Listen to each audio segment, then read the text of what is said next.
Bagi orang yang percaya, ini kata kuncinya percaya, yang sudah ada kepercayaan di kalbunya kepada Allah, semua urusannya kayak baik. Di sini dikatakan wala isadzalika li ahadin ilal mu'min. Yang menganggap segala sesuatu itu baik cuma orang beriman. Hadapilah masalah dengan ruh. Ruh itu murni, abadi.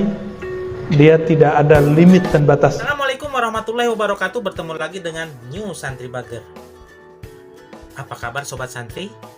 Mudah-mudahan sobat santri selalu ada dalam lindungan Allah Subhanahu wa taala, diluaskan rezekinya, disehatkan badannya. Bagi yang sedang mengalami masalah, semoga Allah cepat memberikan solusinya. Sedangkan bagi sobat santri yang sedang mengalami sakit, semoga Allah angkat penyakitnya dan menjadikan sakitnya ini sebagai kifarat dosa, penggugur dosa di masa lalu dan di masa yang akan datang. Amin amin ya Allah ya rabbal alamin. Sebelum kita lanjut kepada video, alangkah baiknya yang belum subscribe silahkan subscribe dulu, kemudian di like, lalu di komen, dan jangan lupa nyalakan lonceng notifikasinya agar setiap video yang kita upload teman-teman mendapatkan notifikasi di gadgetnya masing-masing. Oke sobat santri, pada kesempatan kali ini kita akan ngabar lagi ngaji bareng bersama Buya Ar-Roji Hasim. Saya menemukan video di galeri Tube yang mana video ini sangat menarik bagi saya, yaitu cara menghadapi masalah, cara mudah menghadapi masalah. Oke, kita lanjut ke video. Marketing yang sesungguhnya, maka jangan ragu memulai wakaf dengan diri kita sendiri dan ajak orang lain. Wa may yatasabbar yusabbirullah. Siapa yang berusaha sabar, Allah akan membersamainya. Wa ma u'tiya ahadun ata'an khairan wa awsa' min as-sabr. Tidak ada rezeki yang lebih tinggi, lebih banyak, lebih bernilai daripada sabar. Ya. Jadi sabar ini luar biasa. Ternyata sabar itu ada sabar dari kepayahan, ada sabar dari meminta-minta. Nah ini babnya. Sabar dari meminta-minta. Bahkan minta. Ada dua. Sabar dari meminta-minta dan sabar dari kepayahan. Kalau Allah aja malu ini orang. Karena Nabi SAW mengatakan siapa yang sibuk man syaghalani zikri, siapa yang sibuk berzikir, baca Quran, sholat, riyadhah an mas'alati, sehingga enggak sempat meminta kepadaku, aku akan berikan kepadanya ma u'tis sa'ilin, apa yang aku berikan kepada yang meminta. Maka pilih mana? Meminta atau zikir? Mending zikir lah. Maka kalau ada zikir diajarkan guru pagi sore, amalkan itu. Paling cuma 15 menit. Ya. Itulah bedanya zikir dengan ilmu. Ilmu, Bapak duduk dari tadi rasanya kan sebentar. Nggak pegel kan kakinya? Coba duduk 5 menit langsung kesemutan. Ya. Kecuali pikirannya lagi di rumah tuh, nggak nyaman, kakinya tiba-tiba gerak aja tuh. Main kebelet kali ya. Ajaban li amril mu'min. Hadis berikut dari Suhaib bin Sinan. Nabi bersabda SAW, ajaban li amril mu'min, sungguh menakjubkan orang beriman itu semua urusannya. Kenapa? Inna amrahu kullahu lahu khair. Bagi orang yang percaya, ini kata kuncinya percaya, yang sudah ada kepercayaan di kalbunya kepada Allah, semua urusannya kayak baik. Berarti bagi orang beriman pandemi baik atau buruk? Saya menganggap pandemi itu ada nilai baiknya yang tidak terkira. Dulu saya nggak ngerti Pak ilmu tentang hadis-hadis akhir zaman, padahal saya hafal hadisnya. Ya? Hadis Dajjal itu saya hafal gitu. Dari umur 13 tahun saya sudah menghafalkan bagian akhir zaman di kitab ini. Ada tentang bab tentang akhir zaman di kitab ini. Seluk-beluk tentang akhir zaman itu saya hafal dalilnya. Dalil doang. Ngerti enggak? Benerlah kata Nabi, rubba hamili fikhin ila man huwa afqah. Bisa jadi ada orang yang hafal ngajar kepada orang yang dia ajar nanti lebih pinter. Gitu. Selama pandemi saya ngaji lagi. Kalau enggak ngajar terus. Kapan belajarnya? Kan belagu juga kalau kita ngajar terus. Ternyata kiai, ustadz, dai, ulama, kalau dia nggak punya akses ke dalam kolbunya, ilmunya sebatas yang di kitab. Padahal kitab itu dulu ditulis dari kolbu. Kitab ditulis dulu dari kolbu. Nah, ini disorientasi para santri dan para kiai sekarang.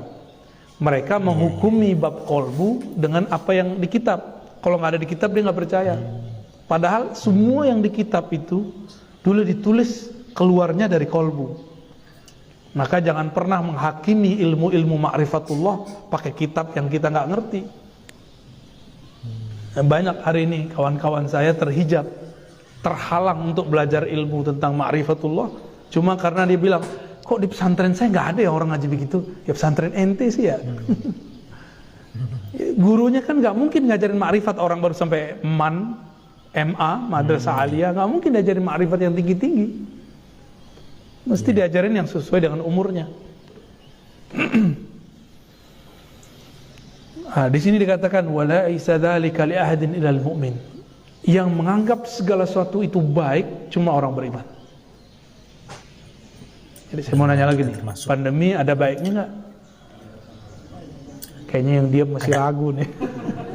Jeritat gitu ya. Dompet sepi gitu ya.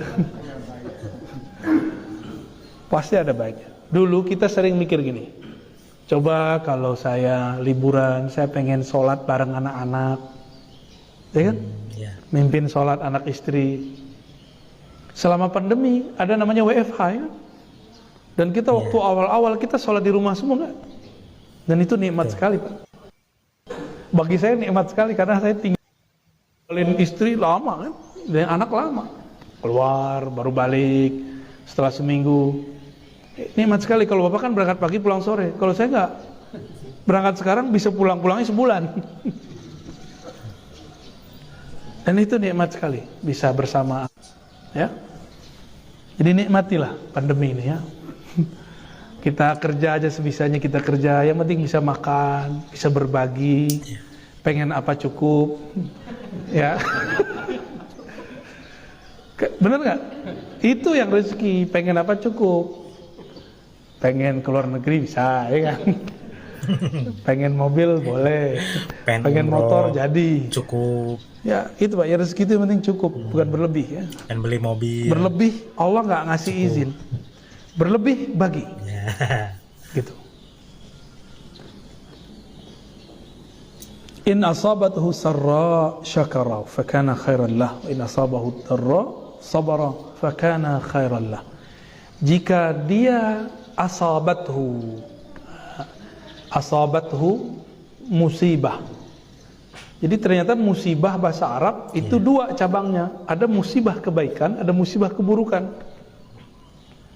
Tapi bahasa Arabnya bukan keburukan ya, sarra sesuatu yang menggembirakan.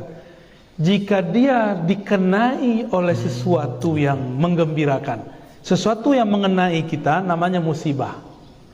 Jadi asaba yusibu ya, musibatan, musibah itu bahasa Arab itu artinya sesuatu yang mengenai kita. Sesuatu yang kita rasakan sekarang. Nah, maka wa in asabathu, jika dia merasakan kebahagiaan syakara, dia bersyukur. Maka orang yang bersyukur itu diuji dengan kebaikan.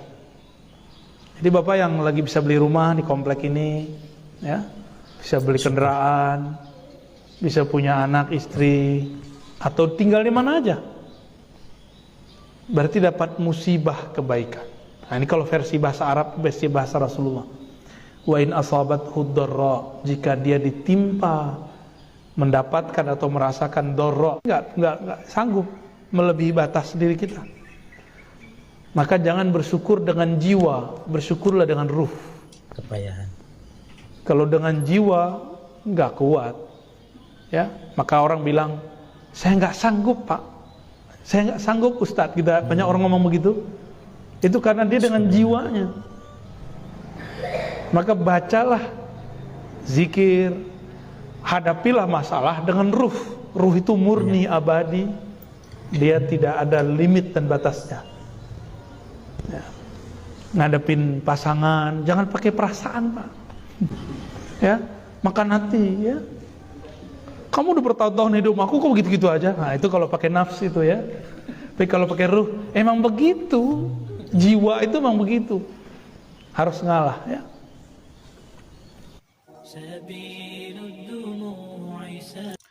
Oke, demikian tadi ceramah dari Buya Ar-Razi tentang cara mudah menghadapi masalah.